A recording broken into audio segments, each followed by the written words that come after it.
Welcome aboard. Your first job in this station is to guard against meteor attacks. Those happen fairly often here, so we have some rotating platforms to defend against. Now you may ask, why not just have force fields? The answer is, we don't have the budget and we have to use moving platforms instead. That's life for you. Anyhow, to describe how it goes.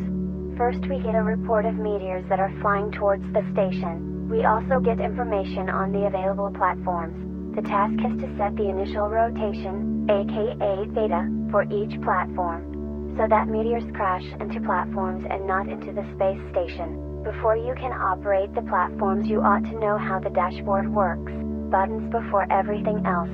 You first want to start with the forecast view. It contains information about the upcoming meteors, as well as platforms you will need to configure. You can't defend against what you don't know, you know. Moving on, there's Config View, which opens up the configuration terminal, which lets you change the initial rotation. Now you might ask, how to know which angles to use? First and foremost, brute force is not the key. I once tried it. Had to be responsible for repairing that hole. I'd much rather watch paint dry, so it was not worth it. For that you use a formula and it's such. This formula required some trigonometric magic, and I'd added the proof, which I'd written back in the days when we first got the rotating platforms. I'll be honest, while I kind of understand how to get there, I'm not certain I would reach this myself, even if I'd be held at gunpoint. So don't worry if you don't get how, just know that it works. Also, you don't even have to know it because we have Kalytix, the machinery that does the calculations for us. Just press the calculate button, and you get the angles, and all that's left is to just take them and insert them in the configuration terminal. Actually, it's not that easy. Usually there are 2 platforms and 3 meteors, so that means that at least one platform would need to take care of at least 2 meteors.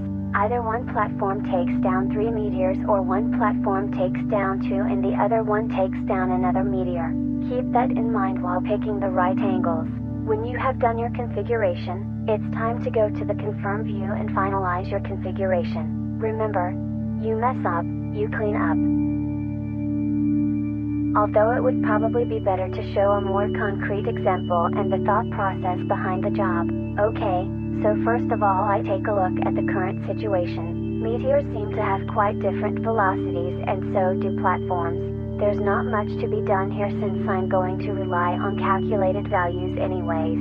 Since I had pressed the calculation button before, the results are already here. By carefully examining the results, I noticed that P2 can deflect both M1 and M3 if we configure it to 5.5099. So that's what I'll do now. Off to config, and there we go. Alright, now we know that M1 and M3 are covered, and thus P1 has to handle M2. I can take any value from M2 P1.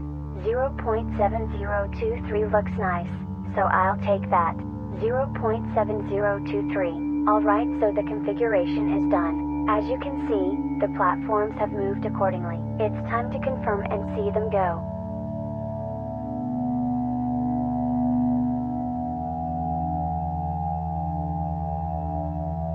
As easy as that. Hope you got this. Until later.